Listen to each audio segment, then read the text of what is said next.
So good morning guys. तो चलिए start करते हैं आज के यानी कि 16 जनवरी के इंपॉर्टेंट करंट अफेयर्स को। तो इस प्रश्न में आपसे पूछ रहे हैं कि अभी हाल ही में मिस यूनिवर्स 2022 का खिताब किसने जीता। तो आंसर होगा आर बोनी गैब्रियल ने। तो मिस यूनिवर्स 2022 ये इसका 71वां संस्करण है, 71 नंबर का, और इसे जीत लिया है अमेरिका की आर बोनी गैब्रियल ने। इसमें पहली रनर अप रही है यानी कि सेकंड नंबर पर रही है वेनेजुएला की अमांडा। और यहाँ पे भारत की ओर से बात करें तो भारत की दिविता रॉय ये सिर्फ सेमीफाइनल तक पहुंच सकी। लेकिन इससे पिछले वाला आपको याद होगा 2021 वाला, जो कि इसका 70वां संस्करण था, उसे एक भारतीय ने जीता था, भारत की हरनाज कौर संधू ने।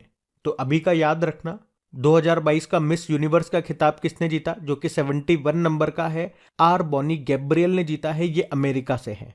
बाकी सरगम कौशल याद है, मिसेज वर्ल्ड 2022 का खिताब जीता। खुशी Patel miss India world wide 2022 का खिताब जीता। और सिनी शेट्टी फेमिना मिस इंडिया 2022 का खिताब जीता। अच्छा, मिस यूनिवर्स में अगर हम एक बार बात कर लें कि अभी तक भारत से कौन कौन जीती है और कब कब जीती है, तो सबसे पहले 1994 में सुष्मिता सेन विजेता रही थी। फिर सन 2000 में लारा दत्ता ने जीता था ये खिताब, और अभी 2021 में हरनाज कौर संधू ने जीता था। इसी तरह से अगर मिस वर्ल्ड में हम बात करते हैं तो पहली भारतीय कौन थी, रीता फारिया थी, 1966 में खिताब जीता था। और सबसे लास्ट में अभी 2017 का जीता था मानुषी छिल्लर ने। तो ये भी थोड़ा सा आप ध्यान रखना। हम बढ़ते आगे। और हाँ, आप ये लीजिए, 15 जनवरी के डेली करंट अफेयर्स क्विज के रिजल्ट हमारे सामने आ चुके हैं। तो टॉप 5 स्टूडेंट्स की बात करेंगे तो फर्स्ट नंबर पर है साक्षी दीक्षित, कांग्रेचुलेशन साक्षी। सेकंड पे है सुधीर, फिर है अवधेश, फिर है माधुरी, और फिर है KM उपाध्याय। और अगर आप में से अभी तक कोई क्विज नहीं लगा रहे हैं तो मैं कहूंगा एक बार फिर से क्विज जरूर लगाइए। क्यों लगाइए? क्योंकि हम जो ये क्वेश्चन पढ़ रहे हैं ये तो आपको क्विज की फॉर्म में मिलेंगे, सही साथ में 5-6 क्वेश्चन में पुराने करंट अफेयर्स के भी ऐड कर रहा हूं, ताकि आपका पुराना भी साथ के साथ रिवाइज होता हुआ चले। डेली के अगर 5-6 क्वेश्चन आप पुराना भी रिवाइज कर रहे हो तो डेली के आप देख लो, तो धीरे धीरे 5-6 क्वेश्चन करके काफी कुछ आप रिवाइज कर लोगे। मुश्किल से 1 या 2 मिनट लगते हैं आपको क्विज लगाने में। बाकी PDF भी आपको वहीं पे मिल जाएगी। और सेशन अच्छा लगे तो इसे लाइक जरूर कीजिएगा, अभी तक नहीं करा तो कर दो लाइक, और अपने दोस्तों के साथ में शेयर कर दो। हम बढ़ते आगे। फिर बताइए, अभी हाल ही में भारतीय सेना दिवस ये कब मनाया गया? तो आंसर होगा 15 जनवरी को। तो हर साल 15 जनवरी को ये आर्मी डे के रूप में मनाया जाता है।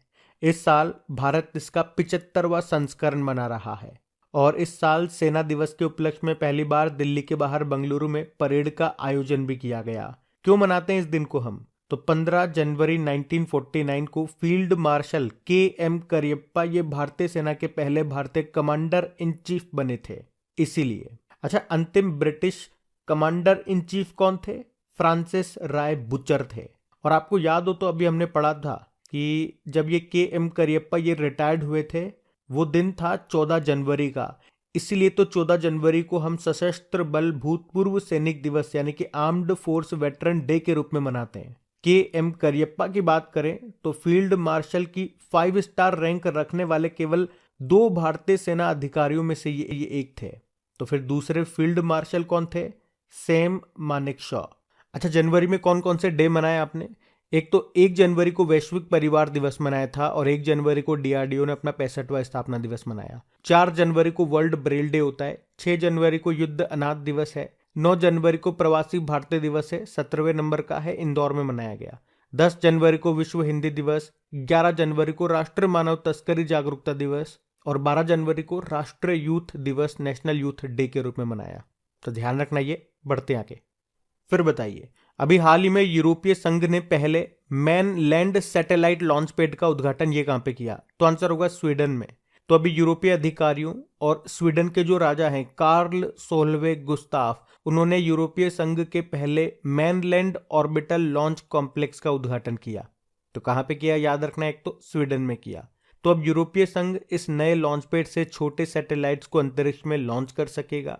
अभी वैसे यूरोपीय संघ के पास फ्रेंच गुयाना फ्रांस में पहले से एक लॉन्च पैड है जहां से ये सैटेलाइट वगैरह लॉन्च करता है। देखो, यूरोपियन यूनियन की बात करते हैं, स्थापना होती है इसकी 1993 में। ये 27 यूरोपीय देशों का एक अंतरराष्ट्रीय संगठन है। अच्छा, एक प्रश्न मैं आपसे यहाँ पे पूछने वाला हूं, ध्यान से सुनना। अभी 20वां देश कौन सा बना था यूरो करेंसी को अपनाने वाला, ये बताओ, इस प्रश्न का उत्तर दो। बाकी यूरोपियन यूनियन, इसका हेडक्वार्टर आपको मिलेगा ब्रुसेल बेल्जियम में, जहां पे नाटो का हेडक्वार्टर भी है। यूरोपीय आयोग के अध्यक्ष प्रेसिडेंट कौन है? Ursula von der Leyen. और आप जानते हो यूरोपीय संघ की संसद की अध्यक्ष कौन है? रॉबर्टा मेट्सोला, जो कि माल्टा से है। आपको याद है कि अभी कौन से देश ने 2023 के पहले 6 महीने के लिए यूरोपीय संघ परिषद की अध्यक्षता संभाली है? तो उसका भी आंसर होगा आपका स्वीडन। और अगर आपसे पूछा जाए कि यूरोपियन स्पेस एजेंसी, ये दुनिया का पहला विकलांग अंतरिक्ष यात्री, जिसे कहेंगे पैरा एस्ट्रोनॉट, इसको स्पेस में लॉन्च करेगी, भेजेगी। और उन पैरा एस्ट्रोनॉट का नाम क्या है? John McFaul. ये पूर्व ब्रिटिश पैरालंपिक हैं। और यूरोपियन स्पेस एजेंसी का मुख्यालय आपको पेरिस, फ्रांस में मिलेगा। बाकी स्वीडन की भी बात हुई है, तो स्वीडन की कैपिटल स्टॉकहोम होती है, करेंसी स्वीडिश क्रोना है और प्रधानमंत्री हैं अल्फ क्रिस्टरसन। तो ये इंपॉर्टेंट पॉइंट्स बताए मैंने आपको, इनको ध्यान रखना। बढ़ते आगे। फिर बताइए, अभी हाल ही में राष्ट्रपति द्रौपदी मुर्मू ने गुयाना और किस देश के राष्ट्रपति को प्रवासी भारतीय सम्मान पुरस्कार से सम्मानित किया? तो आंसर होगा सूरीनाम। तो अभी आपको याद है 17वां प्रवासी भारतीय शिखर सम्मेलन का आयोजन ये कहां पे किया गया था? इंदौर में। तो वहीं पे राष्ट्रपति द्रौपदी मुर्मू जी ने 27 प्रवासी भारतीयों को प्रवासी भारतीय सम्मान पुरस्कार से सम्मानित किया। आपको बता दूं, ये प्रवासी भारतीयों को दिया जाने वाला सबसे बड़ा पुरस्कार है, जो विदेशों में उनके विशिष्ट योगदान व उपलब्धियों के लिए दिया जाता है। तो इन पुरस्कार पाने वालों में एक तो गुयाना देश के राष्ट्रपति थे, जो का नाम क्या है उनका? मोहम्मद इरफान अली। और दूसरे सूरीनाम के राष्ट्रपति थे, उनका नाम है चंद्रिका प्रसाद संतोखी। आप जानते हो भारतीय प्रवासी दिवस हमने कब मनाया? 9 जनवरी को। अब 2 कंट्री आ गई ना यहाँ पे। एक तो गुयाना ये साउथ अमेरिकी देश है, जिसकी कैपिटल जॉर्ज टाउन होती है, गुयानीज डॉलर की करेंसी है। सूरीनाम भी ये साउथ अमेरिका का ही देश है, ये गुयाना के बिल्कुल पास में, टच में है। और इसकी कैपिटल क्या होती है? पैरामारिबो। तो ध्यान रखना ये। बढ़ते आगे। चलिए फिर बताइए, हाल ही में प्रधानमंत्री ने विकासशील देशों को चिकित्सा आपूर्ति प्रदान करने के लिए किस परियोजना की घोषणा की? तो आंसर होगा आरोग्य मित्री। तो अभी प्रधानमंत्री नरेंद्र मोदी ने 13 जनवरी को एक नई आरोग्य मित्री परियोजना की घोषणा की है, जिसके तहत प्राकृतिक आपदाओं या मानवीय संकट से प्रभावित किसी भी विकासशील देश को आवश्यक चिकित्सा आपूर्ति दी जाएगी। तो ये घोषणा अभी प्रधानमंत्री जी ने कहां पे की है? Voice of global south summit में, जो कि कहां पे हुई? नई दिल्ली में। और आपको याद होगा कि कोविड-19 महामारी के समय भारत की वैक्सीन मैत्री पहल ने 100 से ज्यादा देशों को भारत में बने टीकों की आपूर्ति की थी। और मैत्री से आपको याद आएगा, अभी भारत और बांग्लादेश के बीच में 6 दिसंबर को मैत्री दिवस मनाया गया। एक मुझे उत्तर आप लोग दे दो एक प्रश्न का। शिन्यू मैत्री एक्सरसाइज है, ये मिलिट्री एक्सरसाइज है। बताओ भारत और किस देश के बीच में आयोजित किया जाता है? और मैत्री एक्सरसाइज की बात करेंगे तो ये किन किन के बीच होता है, ये भी बताओ। हम बढ़ते हैं आगे। चलिए फिर बताइए, अभी हाल ही में किस राज्य में Soul of Steel challenge launch किया गया? तो आंसर होगा उत्तराखंड। तो अभी हाल ही में उत्तराखंड में सोल ऑफ स्टील चैलेंज को लॉन्च किया गया है, जिसका उद्देश्य क्या है? ऊंचाई पर सहन शक्ति का परीक्षण करना। ये यूरोप में आयरनमैन ट्राइथलॉन, लंबी दूरी की जो ट्राइथलॉन चुनौती होती है, उसकी तर्ज पर इसको शुरू किया गया है। तो सोल ऑफ स्टील का उद्देश्य क्या है? कौशल प्रशिक्षण करना और एक चुनौती पैदा करना जो ऊंचाई वाले क्षेत्रों में जीवित रहने, स्थिर होने की मानव क्षमता का विकास करेगा। अब बात यहाँ पे उत्तराखंड की है, तो ये रहा मैप में उत्तराखंड। देखो उत्तराखंड की 2 कैपिटल आपको मिलेगी। इसकी विंटर कैपिटल देहरादून है, तो गैरसैंण इसकी समर कैपिटल है। मुख्यमंत्री कौन है? पुष्कर सिंह धामी है। और गवर्नर कौन है? गुरमीत सिंह है। और अभी हमने पढ़ा भी था कि राजस्व पुलिस प्रणाली को समाप्त कर दिया उत्तराखंड सरकार ने। आपको याद होगा अभी 2022 में युद्ध अभ्यास नाम का एक्सरसाइज हुआ था भारत और अमेरिका के बीच में। कहां पे? उत्तराखंड के औली में। अभी प्री प्राइमरी लेवल पर न्यू एजुकेशन पॉलिसी को लागू करने वाला पहला राज्य बना था उत्तराखंड। अभी उत्तराखंड सरकार ने सभी जिलों में एक संस्कृत गांव खोलने की भी, विकसित करने की भी घोषणा की है। और आपको याद हो तो उत्तराखंड के देवस्थल में देश का पहला लिक्विड मिरर टेलीस्कोप स्थापित किया जाएगा। अभी उत्तराखंड के ब्रांड एम्बेसडर बने थे अक्षय कुमार और ऋषभ पंत। अच्छा बताओ, भारत का पहला वन चिकित्सा केंद्र ये किस राज्य में खोला गया? उत्तराखंड में। भारत का पहला फॉरेस्ट हीलिंग सेंटर आपको मिलेगा उत्तराखंड के रानीखेत में। भूकंप अलर्ट एप्लीकेशन को लॉन्च करने वाला पहला राज्य आपका उत्तराखंड ही है, और उसको किस आईआईटी ने बनाया? आईआईटी रुड़की ने। बाकी आप जानते हो जिम कॉर्बेट नेशनल पार्क आपको यहीं पे मिलेगा। राजाजी टाइगर रिजर्व आपको यहीं पे मिलेगा।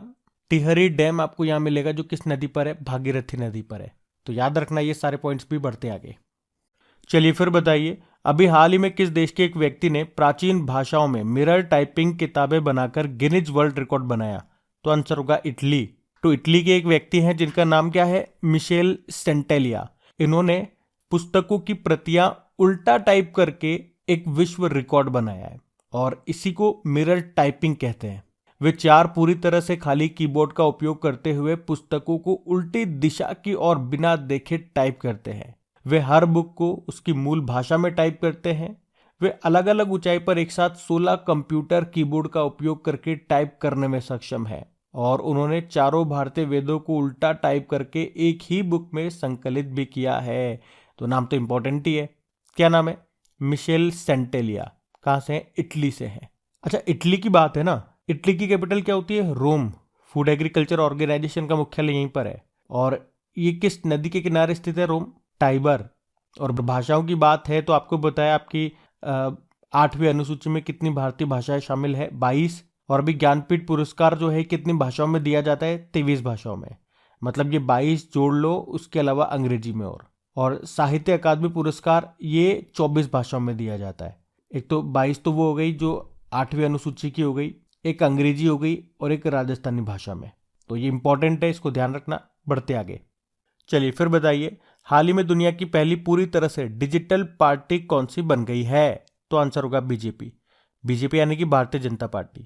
तो दुनिया की ये पहली पूरी तरह से डिजिटल पार्टी बन गई है, जिसमें राष्ट्रीय अध्यक्ष से लेकर बूथ स्तर तक के 3 करोड़ से ज्यादा पदाधिकारियों का डेटा सरल एप्लीकेशन के माध्यम से उपलब्ध कराया जा रहा है। यहाँ पे सरल का मतलब हो गया ऑर्गेनाइजेशन रिपोर्टिंग एंड एनालिसिस। तो किसी भी राज्य के किसी भी स्तर के अधिकारी से संपर्क करने के लिए इस एप्लीकेशन पर फोन और एसएमएस दोनों का ऑप्शन होगा। और पार्टी का नाम याद आ रहा है तो आपको एक प्रश्न और याद आएगा। अभी तेलंगाना सरकार ने अपनी पार्टी का नाम बदल लिया। पहले क्या था? तेलंगाना राष्ट्र समिति। अब क्या हो गया? भारत राष्ट्र समिति हो गया। तो ये पॉइंट्स हैं, इनको याद रखना आप। हम बढ़ते आगे।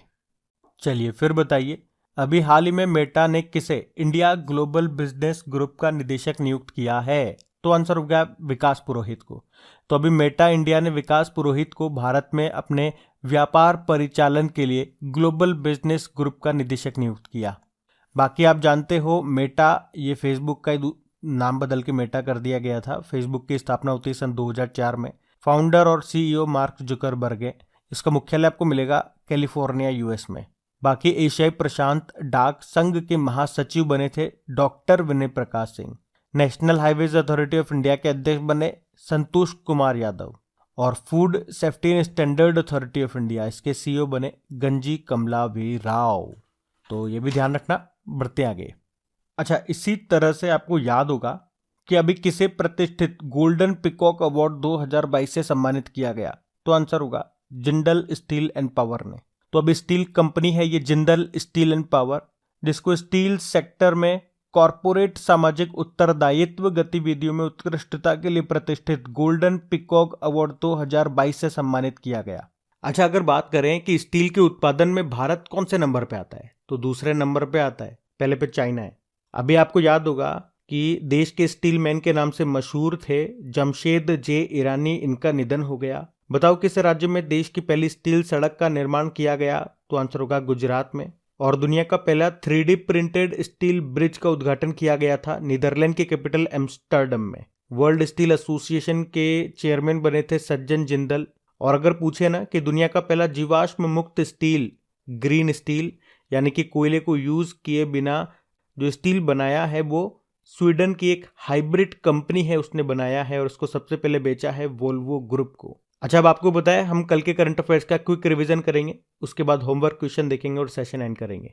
तो आपसे पूछा था सशस्त्र बल भूतपूर्व सैनिक दिवस, आर्म्ड फोर्स वेटरन डे हमने मनाया 14 जनवरी को। फिर बताओ, ऑनलाइन गेमिंग के लिए भारत का पहला उत्कृष्टता केंद्र कहाँ पे स्थापित किया जाएगा? मेघालय की कैपिटल शिलोंग में। फिर बताइए, 1 अप्रैल 2023 से पेट्रोल में कितने प्रतिशत इथेनॉल मिलाया जाएगा? तो आंसर होगा 20%।